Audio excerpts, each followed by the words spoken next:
Hello student, welcome to science classes.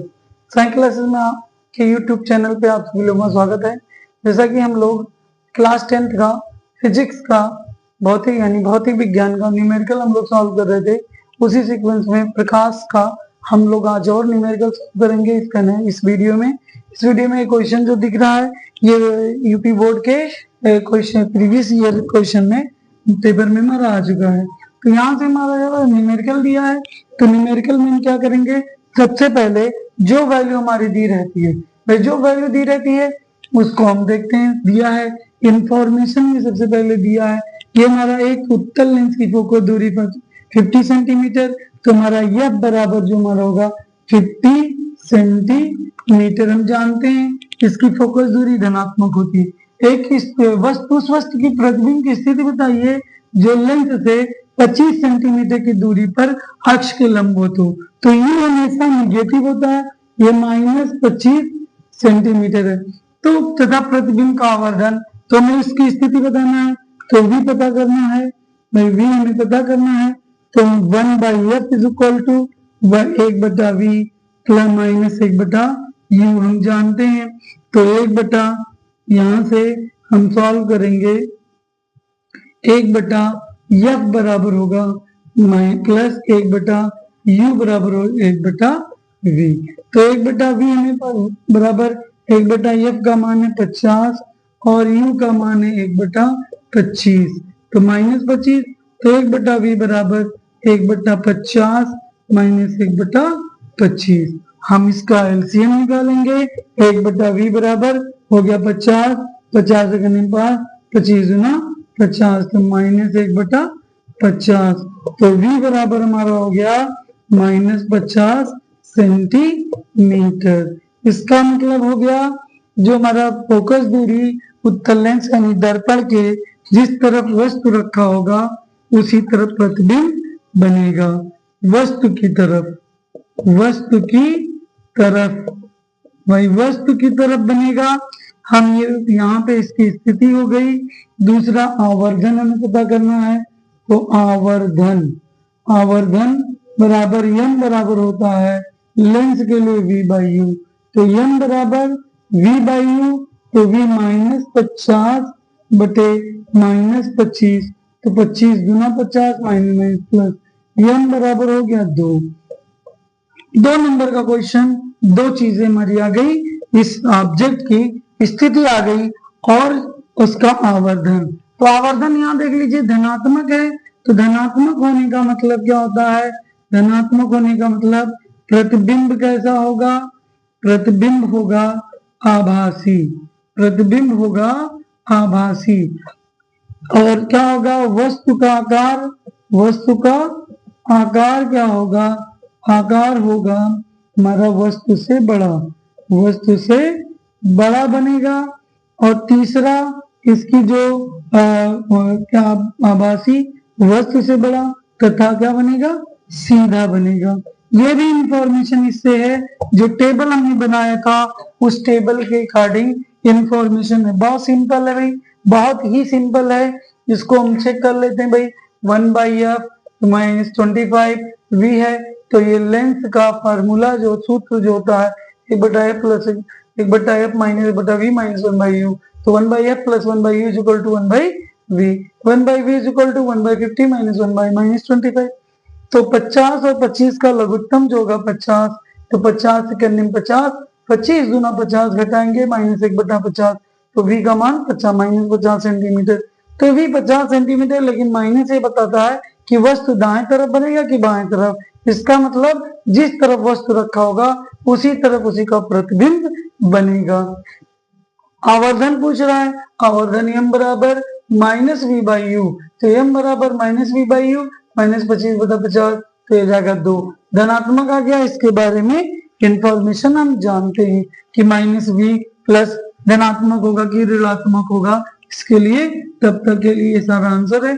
और यदि आप लोगों को वीडियो अच्छा लगे तो लाइक कीजिए, सब्सक्राइब कीजिए, शेयर कीजिए और कमेंट बॉक्स में कमेंट कीजिए।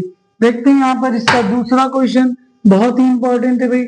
एक मोटर पर पीछे से आ रहे किसी अन्य वाहन, तो मोटर के पीछे जो गाड़ी का रेयर फ्रंट पीछे वाला जो शीशा लगा होता है देखने के लिए गाड़ियों को, वो किसका होता है, उत्तल दर्पण का प्रयोग होता है। उत्तल दर्पण के लिए हम पहले से पढ़ चुके हैं, उसकी फोकस दूरी धनात्मक होती है, उसका v धनात्मक होता है, जहां पर प्रतिबिंब बनता है वो भी धनात्मक होता है, लेकिन वस्तु की जो दूरी होती है वो हमारी ऋणात्मक होती है। तो इसके आधार पर हमारा वक्र का त्रिज्या जो दिया है r बराबर दिया 4 मीटर, तो यह बराबर होगा r/2, तो 4/2 बराबर 2 मीटर। तीसरा हमारा जो u दिया है वो दिया -8 मीटर की दूरी पर, यहाँ -8 मीटर की दूरी पर रखा हुआ है। तो गणना कीजिए प्रतिबिंब दर्पण से कितनी दूरी पर बनेगा और कहाँ बनेगा भाई। दर्पण से कितनी दूरी पर, तो हम जानते हैं v हमें पता करना और दर्पण है, तो 1/f बराबर 1/v प्लस 1/u, तो यहां से आ जाएगा 1/v बराबर 1/f माइनस 1/u।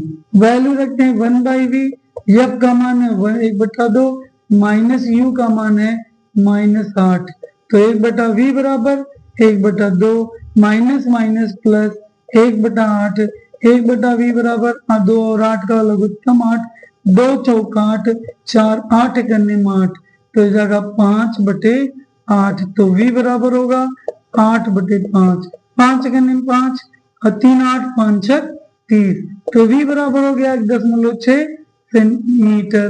तो देखो धनात्मक हो गया, और ये हम जानते हैं 1.6 क्या होगा, ये 2 जीरो और 2 के बीच मिलाया करेगा, इसलिए जो प्रतिबिंब बनेगा, प्रतिबिंब जो बनेगा वो प्रतिबिंब कहाँ बनेगा, ध्रुव तथा फोकस दूरी, फोकस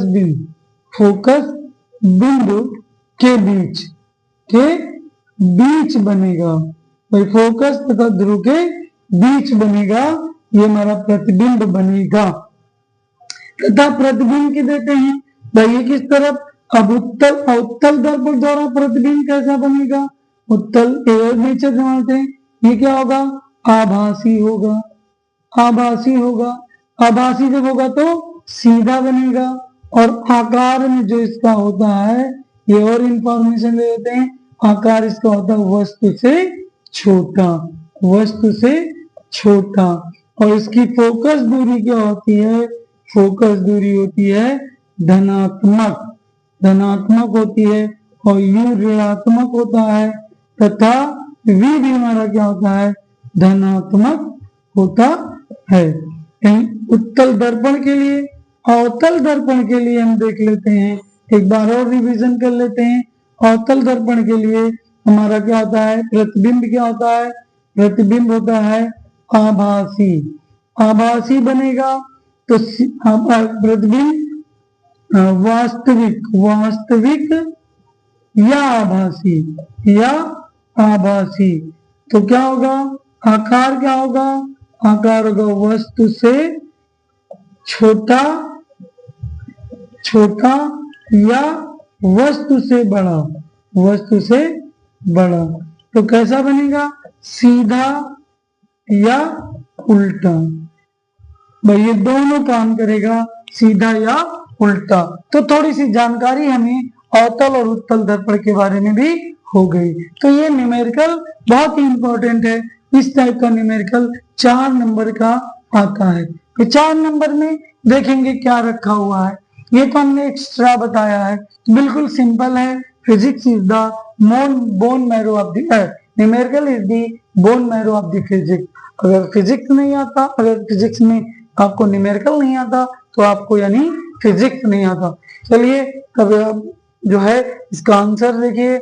यदि आप लोगों को वीडियो अच्छा लगे तो लाइक कीजिए, सब्सक्राइब कीजिए, शेयर कीजिए, और कमेंट बॉक्स में कमेंट जरूर कीजिए। इसका नेक्स्ट जो न्यूमेरिकल का क्वेश्चन है वो नेक्स्ट वीडियो पे अपलोड कर दिया जाएगा।